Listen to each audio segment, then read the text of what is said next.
Alright guys, welcome back to the channel, and in today's episode we've got a special one because we've got the brand new Kia Picanto and it's had a facelift. So we're going to give you an honest review and let's see what we're going to do. Ollie, you just stood there. That's right. Well, I'm really excited today because not many people have actually got their hands on this Kia Picanto and driven it in the UK on A roads and B roads, and that's exactly what we're going to do for you today. So stay with me. I'm going to show you some cool features with this new facelift, talk about some of the exterior changes, the interior changes, and I'll give you my 100% honest, brutal review about the Picanto. Let's go. Inside of the new 2024 Kia Picanto, it is so diddy.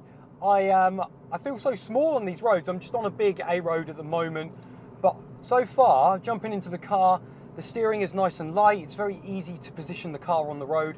I have got the 5-speed manual, so I'm having to do some work with my hand, but I don't mind. This is the 1 litre. You can get a 1 litre and a 1.2 litre, which is 62 brake horsepower and then 77 brake horsepower. This is the 62 brake version, which gets around 55 mpg, which is pretty cool.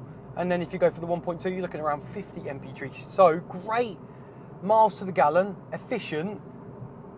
I am on the road, no one's behind me. It's actually got a good little bit of poke. I mean, this is obviously the manual one, so you can change it down yourself. They do an automatic version. I've got a nice Digi Dash display. This is the GT line trim. This is probably the one I would go for, because you've got the cool black gloss elements and the light bar on the front of the car, which I'll show you later. But I don't think you need the bigger digital display or the pano roof. That's what you get when you go up the trim levels. There's 5 trim levels: the 2, the GT line, the 3, then there's one called the Shadow. It sounds pretty menacing. And then you've got the GT line S. 255 litres of boot space in this Picanto. If you need any more, just jab those seats forward and you've got some more space. Here we have an adjustable boot floor, and you can take this out and then move it a little bit lower to the bottom, and that's pretty handy. Just be aware that obviously when you do that, you've got this lip then to get over if you've got some heavier items. But not bad space there. You'll have to let me know what you guys think. Now, the good thing with Kia, what we know, or some of us know, is that they come with a load of standard tech. So if you get the entry level 2, you still get touchscreen, you get a reversing camera and sensors, and some brands obviously have to pay a little bit more money to get those added options. As you go up, that's when you get nicer material. This is the GT line, I think I said that earlier. So the seats are like this. If you want to get them up to full leather or full premium vegan leather or what they call it, then you're looking at the GT line S. The only thing that's a little bit annoying is that it's the manual. I'd like this to be an automatic. These roads, we don't actually know where we are here at the moment, and they're quite narrow, and I'm so thankful I'm in a small town car, because it just gives me more confidence, less anxiety. I can just put it where I need. I've just met a massive Range Rover. I can move over. I've got loads of space. Change down the gear. If I was in a bigger car, I'd absolutely be pooping my pants. The reverse camera, we'll show you in a moment, could be better. That's a little bit blurry, but I love that it's got a little touchscreen, because some of the older Picantos don't have an infotainment touchscreen. I've got a small Digi Dash on here. Again, would I really want to spend more money and go up the trim levels to get that? Probably not. I'd be happy with that. And these start just over £15,000. I think 15,565 the Picantos start from. And it's got separate climate controls. Love that. Nice big knob here. Works, where you can work the fan. Good old knob for the cold and red, and then on that side as well. So, okay, here is the camera quality. Put it into reverse. As you can see, it's not the best. It's a little bit old school, but you know, let me know what you think about that. It should be okay for you. Alright, so let's have a walk around this car and see what it's like. It's super bright today, so we want to show you the exterior changes. And first of all, let's start with the front. Come on, look at this. So first of all, on the old Kia Picantos. This was down here a little bit.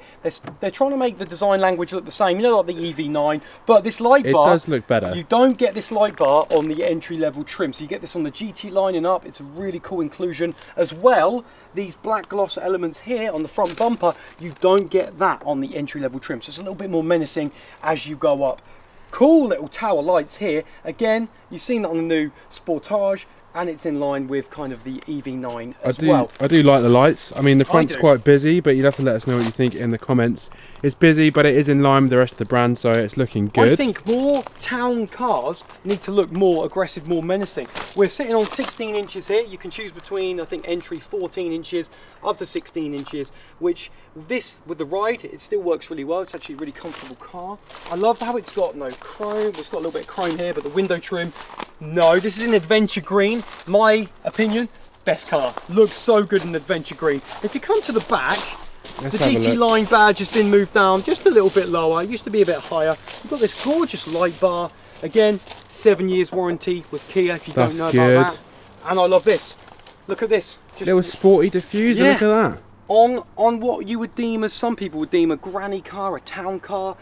I think more little cars need to have these little features. So I think it's really cool. I think the styling in this colour as well, and the front, probably the best to finish up on the front. It just, like you said, it's a bit busy, but I think because of the black gloss and this green, it just really works. Let us know what you guys think about the new Kia Picanto facelift in the comments. So we've been over a few different roads at the moment now with the Kia Picanto, and to be honest, I'm really happy that I'm in this small car, because where we are today, the roads are extremely narrow, and the Kia Picanto, suspension wise, has been really good. It's soaked everything up, the lumps and bumps, and it's been really easy to position it on the roads, just like that. We're just pulling up now. I don't know how these cars are going to go by, but it is insane. You wouldn't want to be in any other car, even though we are in what you would deem as, oh my goodness, right, was he going to go forwards?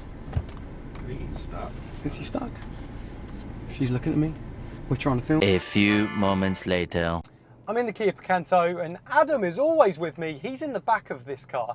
Adam, talk to me about comfort levels. Always here. So I want to talk to you about what it's like in the back of the Picanto, because I think it's okay, you know, considering it's such a small car, you can actually get a bit of room. So the front seat is put forward a little bit, but that's my knee room. I wouldn't say that's too bad at all. And I think, I mean, Ollie's seat's a bit further back, but I still think you can get a couple of legs in there. There's definitely enough room for two people. Headroom wise, I've definitely got enough headroom here, so no complaints there. I do like the visibility. I feel like the windows are quite big. You even got a USB in the back, which is pretty good. So all in all, I mean, there's not much else to talk about. The seats are okay, and the materials are like what you'd expect, but you know, I'm quite impressed. Okay, earlier I said the 1 litre can do around 55 mpg, and then the 1.2 can do about 50 mpg. We've been driving it for a little while. I'm coming back now. I reset the trip, and it says here I'm getting around 34.1 mpg. But the longer you drive it, obviously, and I'm in manual at the moment as well, so I've been testing it a little bit, you know, just giving it a little bit of a blast on the accelerator, so I can see well that's come down a bit. But I think overall it's a realistic figure, I reckon, in the 50s.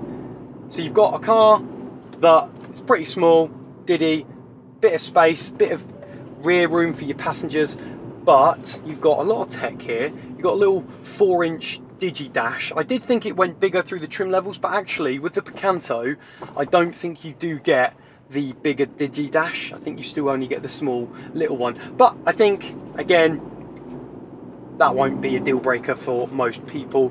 Touchscreen, everything really works in here. Even the interior is pretty nice material wise, and obviously as you go up those trim levels you can do more. But the point of the matter is, great MPG. I just wanted to let you know we are averaging around 34 MPG with what our test drive has done today.